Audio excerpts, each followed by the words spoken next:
드디어 이사야 28장에 들어섰습니다. 첫 단락인 1절에서 13절은 돈에 취해 비틀거리다가 멸망한 에브라임을 보라, 그렇게 했습니다. 이 술에 취했다고 나오죠. 선지자의 그 말은 정확하게 여로보암 2세 때에 북왕국은 최대의 GDP 시대를 누립니다. 돈으로 모든 것이 흥청망청하는 시대를 선지자는 술에 취했다라고 표현을 하는 것입니다.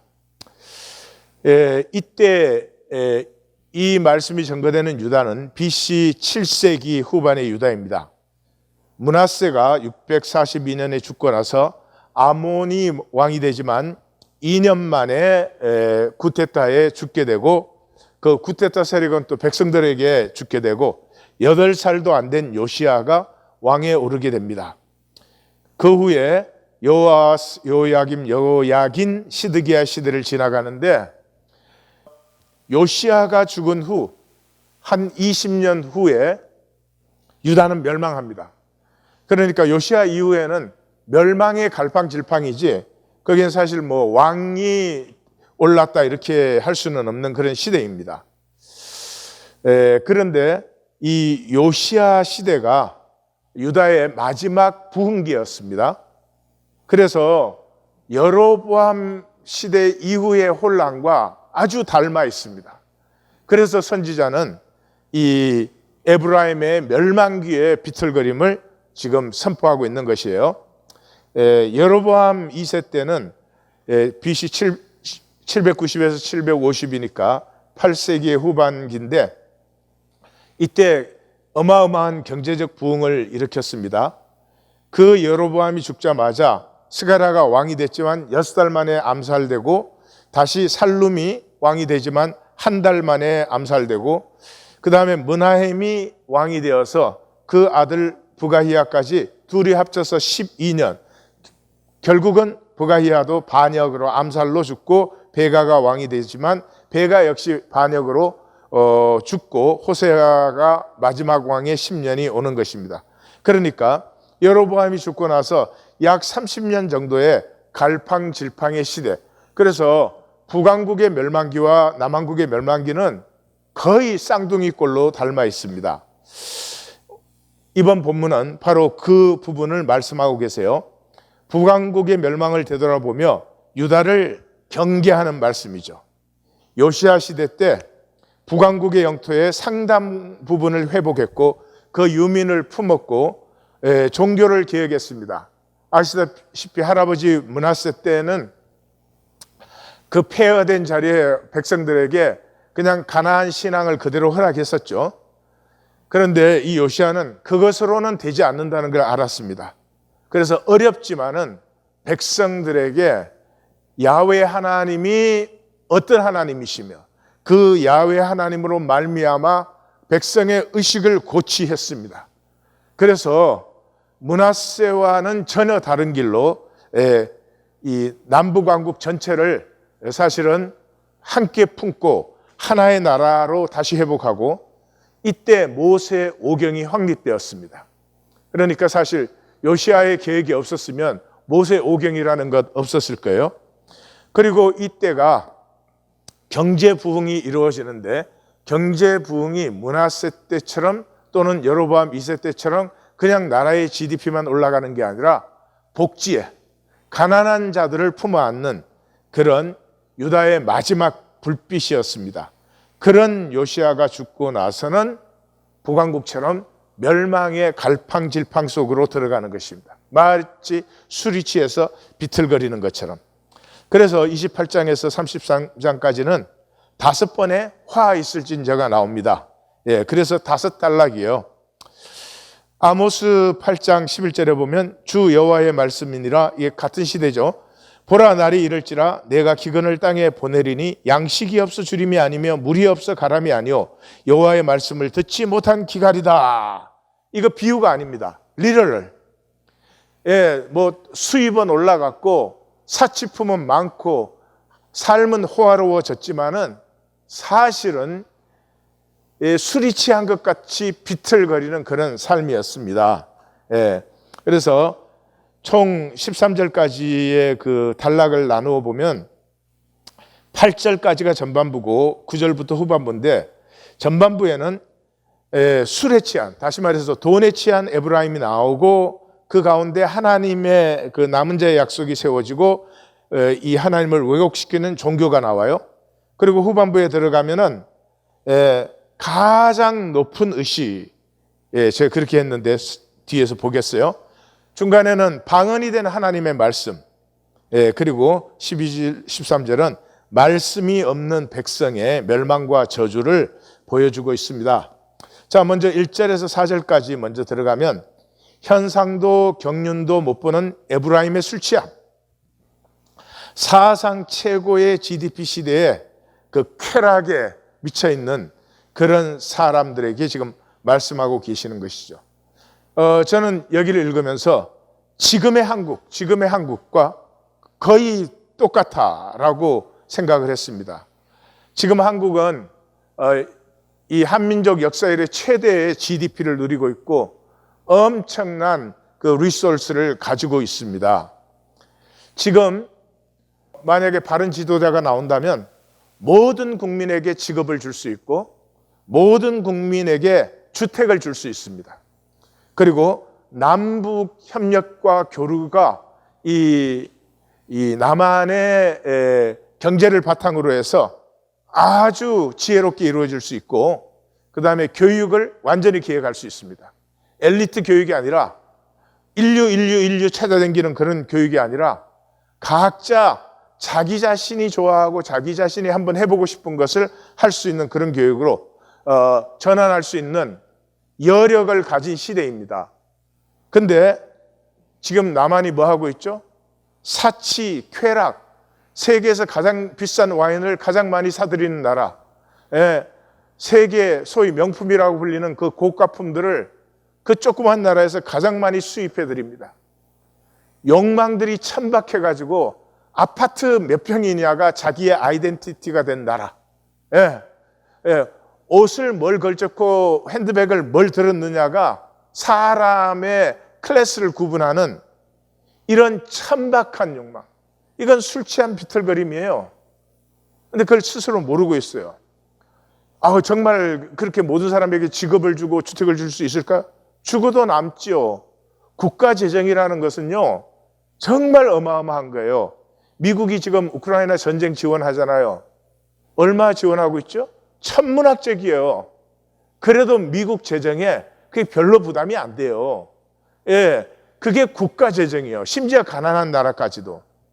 북한을 보세요. 백성이 굶어 죽는데 미사일을 저렇게 계속 쏴대요. 미사일 한 발 쏘는데 200만 불이 드는 게 아닙니다. 몇 천만 불이 들어가는 거예요. 그걸 막 뻥뻥 쏴대요. 그게 국가 재정이에요. 지금 이 시대는 2차 대전 이후에 인류 역사에 전 세계적으로 GDP가 가장 높은 시대입니다. 이때 정말로 지구 공동체를 이룰 수 있고 제3세계 가난한 나라들을 없앨 수 있고, 가난한 나라에 굶는 사람이 없고 주택이 없는 사람이 없고 직업을 다 가지게 해줄 수 있는 그런 리소스가 지금 지구상 인류에게 허용되어 있는데, 이건 뭐 지옥도 보통 지옥이 아니죠. 그러고 보면 역사는 반복하는 것이에요.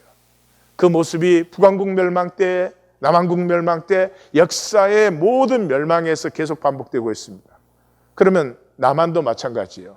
지금 그 GDP 갖고 저렇게 사치, 쾌락, 그리고 천박한 욕망에 계속 힘을 쓰고 있으면 저 나라가 바로 설 수가 없는 것입니다. 자, 들어가 보십시다.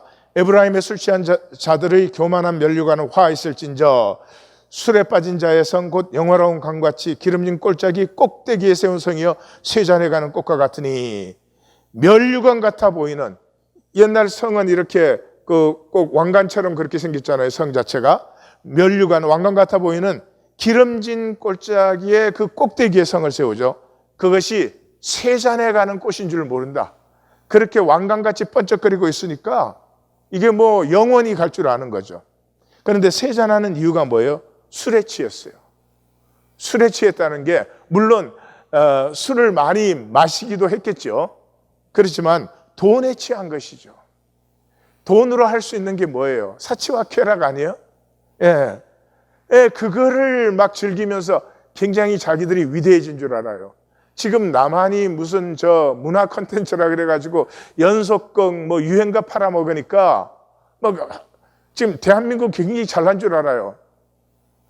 음악에서는 예? 역사에 길이 남는 클래식을 많이 배출했다. 그건 자랑스럽죠. 유행가는 요즘 유행가는 몇 달 갑니까? 예, 쓰러져 없어지는 거예요. 거기서 번 돈 쓰고 나면 없어지는 거예요. 예, 뭐 나쁜 거는 아니겠죠. 뭐 그렇게 잘하는 게. 그렇지만 그게 무슨 대한민국의 자랑인 것처럼 우리 한민족의 무슨 위상인 것처럼 그렇게 생각하면 좀 곤란하죠. 한민족의 위상 정도 되려면 우리나라는 가난한 자 없이 모두 함께 같이 살아간다. 우리는 젊은이가 직업이 없어서 기가 죽어서 사는 그런 나라가 아니다. 예? 그런 것 때문에 청소년 젊은이들이 자살한 나라가 아니다.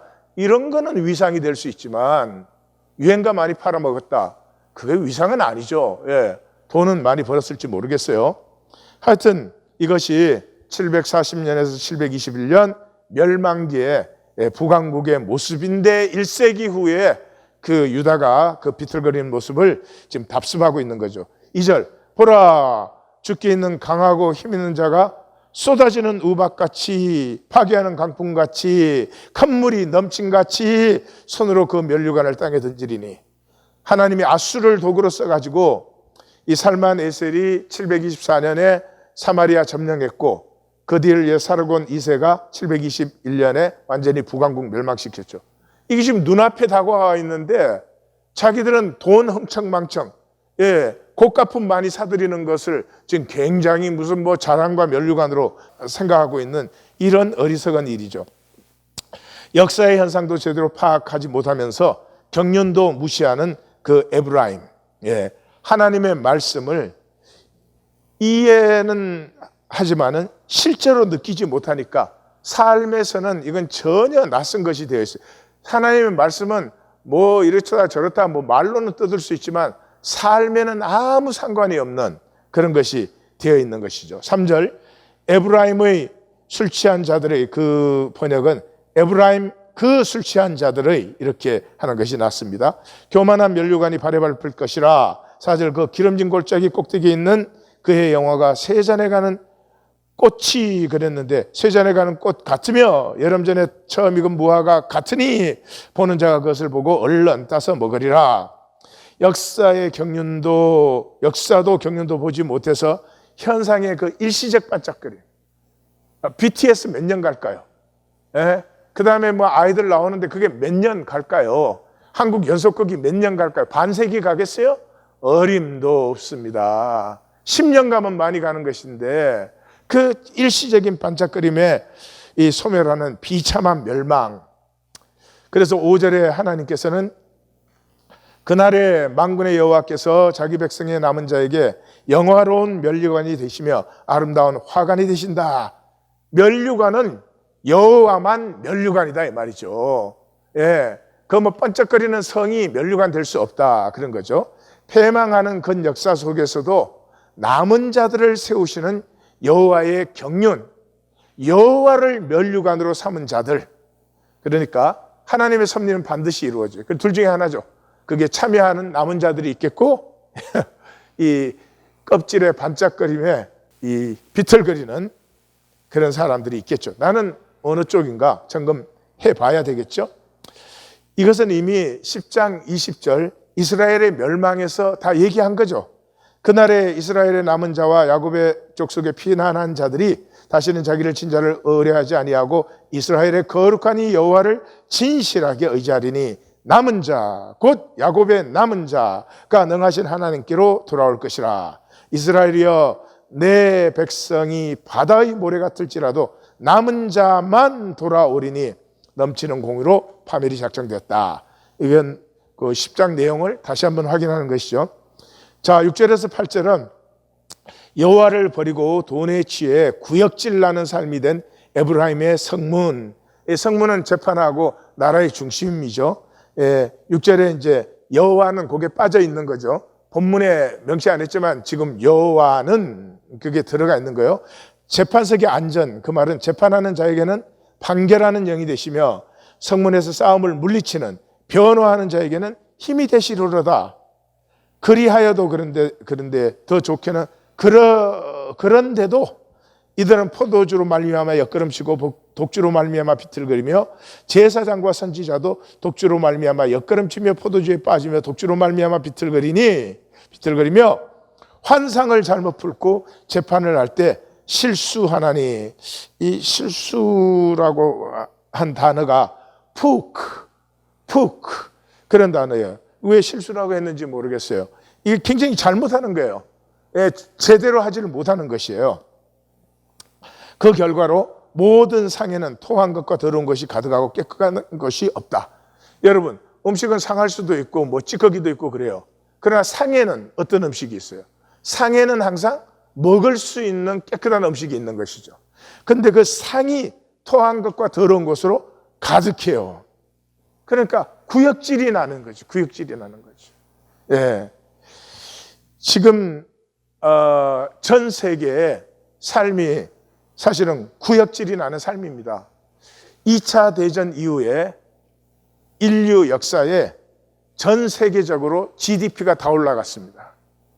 물론 그 GDP를 차지한 나라들은 사실은 일부의 부유 국가들이죠. 가난한 나라들은 뭐 힘이 없으니까 차지를 못했죠. 그러면 그 GDP가 올라간 나라들은 어떤 일들이 일어나느냐? 미국도 그렇고 한국도 그래요. 저희 세대가 베이비 부머 시대인데 이 베이비 부머 시대가 GDP가 무지하게 올라간 시대예요. 그러니까 저희 친구들이나 선배들이나 후배들을 보면 한국에서 그냥 그래도 뭐 아파트 몇십억짜리 하나, 뭐 거기에 땅도 좀 있는 사람도 있고 또 지금까지 일하는 사람들이 많아요. 이 개발기에 그 직장을 잡았기 때문에 경륜이 많이 쌓여가지고. 그런데 우리 자녀 세대는요, GDP가 그렇게 올라가지 않잖아요. 이게 올라갈 만큼 올라갔으니까. 그러니까 우리 자녀들은 직장 잡기도 힘들고 뭐 할 것도 없고 그래요. 근데 어떤 부모들은 이제 어리석으면 이놈아, 나는 검정 고무신 신고 이만큼 했는데 너는 뭐가 부족하냐 이래요. 자기가 똑똑한 게 아니고 그냥 그 시대가 GDP가 올라가는 시대였어요. 그게 좋은 시대가 아니에요. GDP가 올라갔다는 말은 이 환경이 다 파괴되고요. 자연을 필요 이상 많이 착취를 했어요. 지금 전 세계가 몸살을 앓고 있어요. 그러니까 사실은 베이비 부머 세대는 죄가 많은 세대예요. 예, 그런 것도 모르고 그냥 이 한국만이 아니에요. 미국도 마찬가지예요. 부모 자식 간에 굉장히 불화와 갈등이 많아요. 왜냐 그러면 부모 세대는 일하면 이 소득이 생겼거든요. 지금은 일을 하려고 해도 마땅하게 할 일이 없어요. 그런 걸 이해를 못 해주고 그래서 부모 자녀 시대가 갈라져 있고 돈으로 관계되고 그래서 뭐 잘난 사람이 누구냐? 돈 많고 비싼 차 타고 다니고 뭐 이런 거 비싼 소비하는 사람들이 잘난 사람으로 되어 있어요. 앞으로 역사가 조금만 다르고 우리 시대를 돌아보면 구역질 나는 시대예요. 구역질 나는 시대. 이 세계 전체의 절반 이상이 너무 가난하고 굶주리고 이 약도 제대로 못 쓰고 교육도 제대로 못 받는데 그 막 돈 GDP 올라가는 나라에 있었다는 그런 행운이죠. 행운, 럭. 그거 하나 때문에 그저 뭐 돈을 힘으로 삼고 흥청만청하고 있는 사람끼리 어울려가지고 으쌰으쌰하고 사람이 좀 없으면 뭐 깔보고 이 폄하시키고 구역질이 나지. 구역질이. 자, 그래서 이사야 선지자는 시작하자마자 그랬죠. 여호와께서 말씀하시되 너희의 무수한 재물이 내게 무엇이 유익하뇨? 나는 수양의 번제와 살찐 짐승의 기름에 배불렀고 나는 수송아지나 어린 양이나 수염소의 피를 기뻐하지 않는다. 너희는 스스로 씻으며 스스로 깨끗하게 하여 내 목전에서 너희 악한 행실을 버리고 행악을 거치고 선행을 배우며 정의를 구하며 학대받는 자를 도와주고 고아를 위하여 신원하며 과부를 위하여 변호하라 하셨느니라. 이거 무슨 뭐 윤리적이 되라 그런 말 아니죠. 예? 너희가 흥청망청하면서 내 재단에 소잡고 양 잡는 거 정말 구역질 난다. 너희가 누구냐? 너희는 하나님의 형상을 가진 존재들 아니냐? 너희 본성의 선함과 아름다움을 좀 회복해라. 그런 그 배설물 갖고 계급장 삼지 말아라. 예, 이것으로 이사야 선지자가 시작됐죠. 자, 후반부로 갑니다. 9절에 10절. 삶을 떠난 이론으로 실제를 유치하게 보는 종교. 이게 서로 뒤바뀐 거죠. 예? 예. 이 종교는 개념이에요. 종교는 살지를 않아요. 그러니까 모든 걸 논리와 개념으로 해요. 그래서 종교는 논리와 개념의 말장난이에요.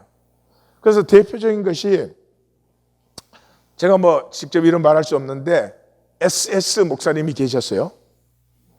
한동안 이분의 뭐 설교 테이프가 뭐 한국, 미국을 다 돌아다녔어요. 그래서 저희 교회 말씀을 듣는 분들이 종종 그분 테이프를 보내와서 목사님하고 너무 똑같아요. 한번 들어보세요 이래요. 그래서 이제 들어봤는데 첫 번째 듣는데 골치가 너무 아파요. 이분은 이 논리를 꼬고 꼰 걸 다시 꼬고 그걸 다시 꼬갖고 이렇다 뭐 이래요. 그러니까 굉장히 오묘하게 보이는데 하나도 오묘하지 않고 텅 빈 허상이고, 근데 골이 너무 아파요. 자꾸 이리저리 꼬대니까. 그래서 내가 좀 잘못 들었나? 그래서 그걸 다시 들었습니다. 그랬는데도 골이 너무 아픈 거예요. 3번을 들었는데 3번 다 그래요. 결국 뭐 그분 자살했다 뭐 그러고 요즘은 그분의 말씀이 누가 듣는지 모르겠어요. 이 종교는요, 이 논리의 장난이기 때문에 오묘한 거에 미쳐 있어요. 오묘한 거. 말씀이 뭐라 그러냐에 관심이 없고요. 그 말씀을 갖고 얼마나 오묘하게 풀어냈느냐. 또 다른 쪽으로 대표적인 분은 D.H. 목사님이라고 하겠는데요. 이분은 교리를 굉장히 쉽고 재미있게 설명을 해요. 이분 설교는 저도 몇 번 들었는데요. 참 특별한 달란트가 있는 분이에요. 너무너무 일상의 비유를 통해서 쉽게 설명을 해내요. 그러니까 듣는 사람들이 너무 쉽고 즐겁고 재밌게 들어요. 그걸로 끝. 말씀은 임하면 씨름하게 만들어요. 혼과 영과 관절과 골수를 찔러 쪼개잖아요. 씨름하게 만들어요. 근데 이분의 말씀은 뭐 씨름은 그냥 씹을 것도 없어요. 그냥 다 소화시켜 갖고 주니까. 그러나 막 꽈대는 말씀이든지 뭘 너무너무나 쉽게 교리풀이를 해주는 말씀이든지 열매가 없어요. 말씀의 열매는 뭐죠? 하나됨이에요. 하나됨이 뭔 줄 아세요? 이걸 신학적으로 표현하는 걸 성화라 그래요. 우리 성경을 믿는 사람들의 성화는 윤리적이거나 뭐 이런 퀄리티보다도요, 그냥 가족처럼 되는, 너의 아픔이 나의 아픔이 되는 이 하나됨이에요. 예수님 그랬죠. 나무는 그 열매를 보아 알지니. 말씀이 임하는 곳에는 단절됨이, 이 단절의 거짓이 그냥 벌거벗겨지고 하나됨을 향한 것이 점점 피어나야 돼요. 이 종교는 논리와 말장난이에요. 그래서 9절에 그들이 이르기를 그가 누구에게 지식을 가르치며 누구에게 도를 전하여 깨닫게 하려는가? 젖떨어져 품을 떠난 자들에게 하려는가? 다시 말해서 선지자의 말씀을 들으니까 아이들이나 가르치는 유치한 것이라고 종교가 조롱을 하는 거죠. 그럴 수밖에 없잖아요. 지금 28장까지 왔는데 선지자는 뭐 딱 하나 하잖아요. 너희가 말씀 듣고 돌이키지 않으면 너희는 멸망한다는 거잖아요. 그 말씀이에요. 근데 그거 뭐 조금씩 다르게 하지만 그 말씀이죠. 그러니 종교가 그러죠. 예? 너는 맨날 같은 말밖에 못하냐? 예. 뭐 천천히 흐르는 실로아의 물을 버렸다. 그 뭐 간단한 말이잖아요. 근데 사실은 그 말씀을 묵상하기 시작하면 이게 깊이가 어마어마한 말씀이에요. 그 안에 우주 역사가 들어있고 인간 역사가 들어있고 우리의 생애가 들어있고 다 들어있어요. 그런데 그런 그 깊이를 모르니까 말씀의 글자만 보니까, 그래서 10절이 뭐예요? 대저 경계에 경계를 더하며 경계에 경계를 더하며 교훈에 교훈을 더하며 교훈에 교훈을 더하되 여기서도 조금 저기서도 조금 하는구나 하는도다. 여기 이거는 완전히 번역이고요. 여기 글자는 그 알파벳이에요. 히브리 알파벳이에요. 그래서 쉐브 카우브 참제엘 그게 뭐냐 그러면 우리나라 말로 하면 너네들은 맨날 뭐 가게 그거 고거 구구 그것만 하냐? 하늘천 따지 거무련 누르항만 하냐? 이렇게 하는 거죠. 말씀의 깊이를 모르니까, 예? 자기들처럼 이 논리를 꼬아가지고 또 논리를 요리조리 장난을 쳐가지고 아주 뭐 오묘한 것 같고 재미있는 것 같고 그런 말씀을 말씀으로 전하지 못하고 거기에 양념치고 온갖 재료를 더해가지고, 예? 인간이 먹기는 좋은데 생명의 양분은 아무것도 없는 그런 짓거리를 하고 있다. 지금 그러는 거예요, 종교가. 그래서 이미 사도 공동체 후반기에도 이런 일이 일어났죠. 그래서 히브리서를 보면 때가 5월에 되었으므로 너희가 마땅히 선생이 되었을 터인데 너희가 다시 하나님의 말씀의 초보에 대하여 누구에게 가르침을 받아야 할 처지이니 단단한 음식은 못 먹고 젖이나 먹어야 할 자가 되었다. 이는 젖을 먹는 자마다 어린아이니 의의 말씀을 경험하지 못했다. 단단한 음식은 장성한 자의 것이니 그들은 지각을 사용함으로 연단을 받아 선악을 분별하는 자들이니라. 너희 계속 젖만 먹는 어린애가 되어 있구나. 단단한 음식을 못 먹는구나. 그 다음이 뭐예요? 그러므로 우리가 그리스도의 도의 초보를 버리고 죽은 행실을 회개함과 하나님께 대한 신앙과 세례들과 안수와 죽은 자의 부활과 영원한 심판에 관한 교훈의 틀을 다시 닦지 말고 완전한 대로 나아갈지니라. 지금 여기 도의 초보, 회개함, 신앙, 세례, 안수, 부활, 심판, 이게 교리의 핵심들이잖아요. 교리의 핵심들. 지금 기독교 모였다 그러면 뭐하고요? 설교라는 게 뭐예요? 성경 말씀 이용해가지고 교리를 그냥 오묘하게 전하는 거예요. 그걸 재밌게 전하는 사람. 예? 그분 부흥회는 이렇게 한 번 모시는데 몇천 불씩 줘야 된다고, 설교 한 번에. 예, 그분 미국에 오셨을 때 우리 교회도 모시겠냐고 그래서 뭐 모시는 게 뭐 문제가 없죠. 그 인사는 어떻게 해야 됩니까? 그랬더니 뭐 설교 한 번에 몇천 불이에요. 그것도 공식이래요, 그게. 그래서 땡큐 포 노 땡큐. 이야, 그거 들어야 성화도 안 되고 구원도 안 되고 종교 엔터테인먼트예요. 이렇게 비틀거리는 걸 우리가 몰라요. 하나님이 한국 기독교에 얼마나 많은 리소스를 부어주었어요. 70년대, 80년대, 90년대, 2000년대 이 40년간 한국 기독교에 부어준 리소스를 한국 기독교가 하나님의 뜻을 따라 썼더라면 한국 역사와 사회를 완전히 새롭게 했습니다. 뭐밖에 없어요? 부패. 예. 그 다음에 또 뭐예요? 세습. 구역질나는. 사도 공동체를 지나면서 이 교회는 로마 전역에 이미 번졌죠. 그러니까 그 사도 공동체의 교회는 사도 바울이 목숨 걸고 전한 더불어 살기였죠. 라이프 투게더. 그런데 교회가 많아지고 로마 전역에 퍼지면서 뭔가 해석의 통일이 필요해졌어요. 해석의 통일이 필요 없어요. 그 지역별로 나름대로 신앙을 고백하면 돼요. 중심은 뭐예요? 주는 그리스도시요 살아계신 하나님의 아들이시니이다. 이 고백이면 충분해요. 이 고백의 적용과 해석이 조금씩 다르다고 잘못될 거 아무것도 없어요.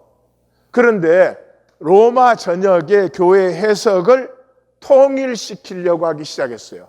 이게 벌써 잘못된 거예요. 하나님이 사람을 통일시키면 어떻게 될까요? 전부 똑같은 모습에, 똑같은 생각에, 똑같은 신앙에, 똑같은 헌신으로. 그런 건 있을 수가 없죠. 그런데 사람은 그게 잘하는 거고 단결되고 하나가 되는 것 같이 그렇게 되는 거죠. 그러니까 이 해석이 통일돼야 되는 시대에 뭐 싸움이 난리가 났습니다. 이단 그 논쟁이 일어나고 뭐 지면은 죽고 그랬죠. 예, 그러니까 거기에서 벌써 교회가 잘못되기 시작한 거죠. 그때 어거스틴이, 하나님께서 어거스틴을 쓰셔서 대충의 밑그림을 그리셨어요. 그러니까 그렇게 통일돼야 된다면 이런 것을 기준으로 해라 그러고 약도를 하나 그리신 거죠.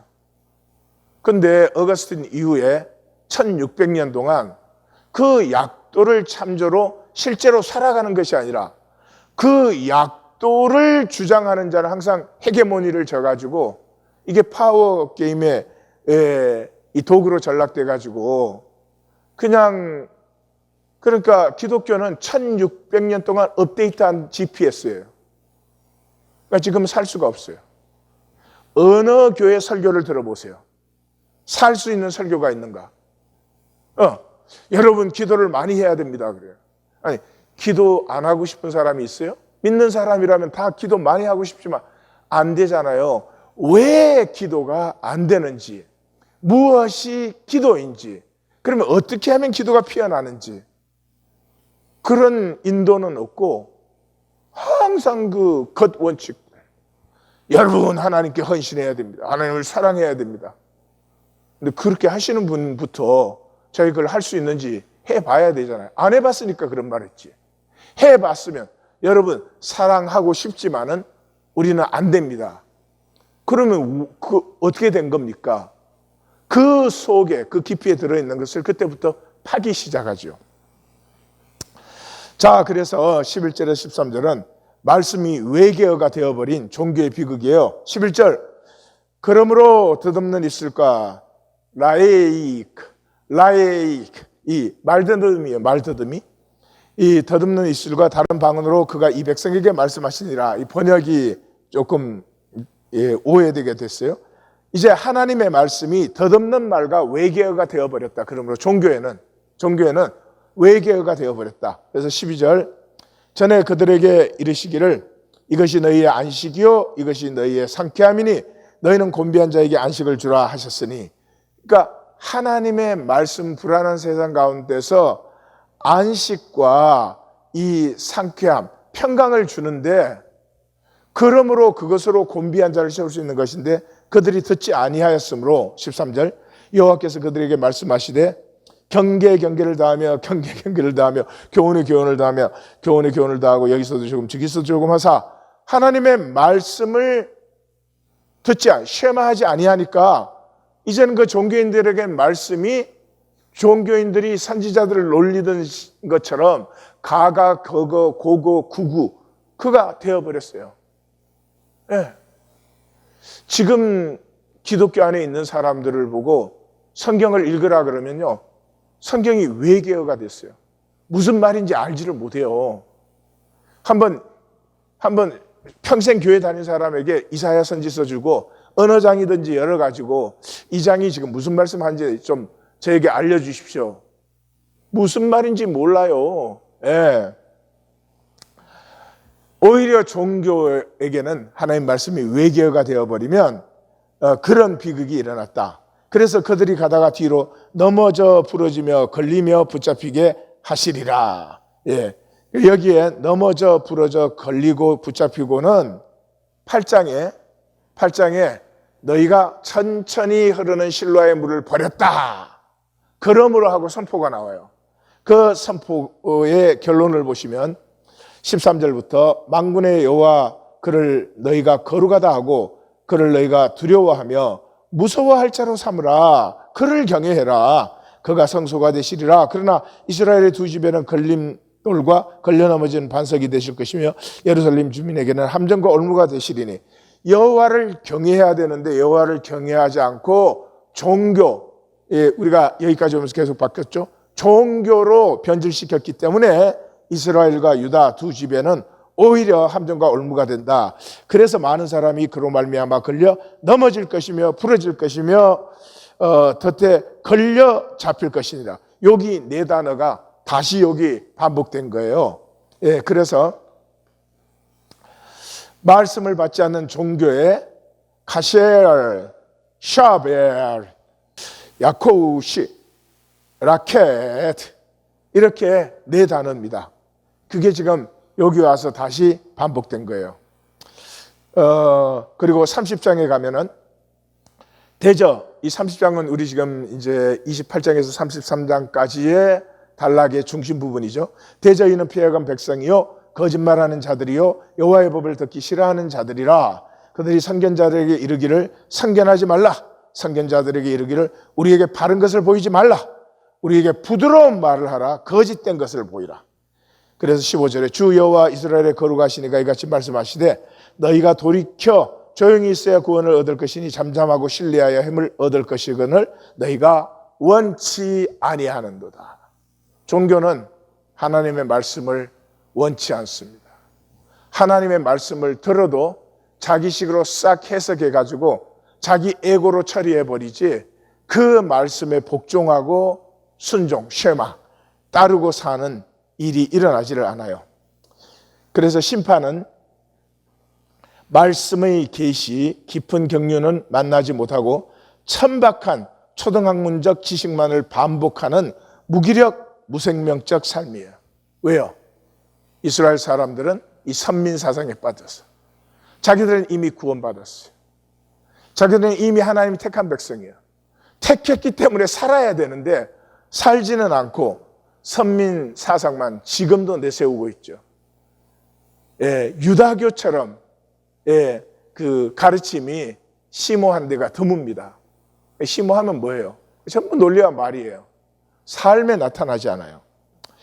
구원은 그러므로 현상과 혼돈과 거짓을 넘어 선하심과 신실하심으로 역사를 경영하시는 하나님의 숨은 길과 뜻을 만나 알고 누리는 것이에요.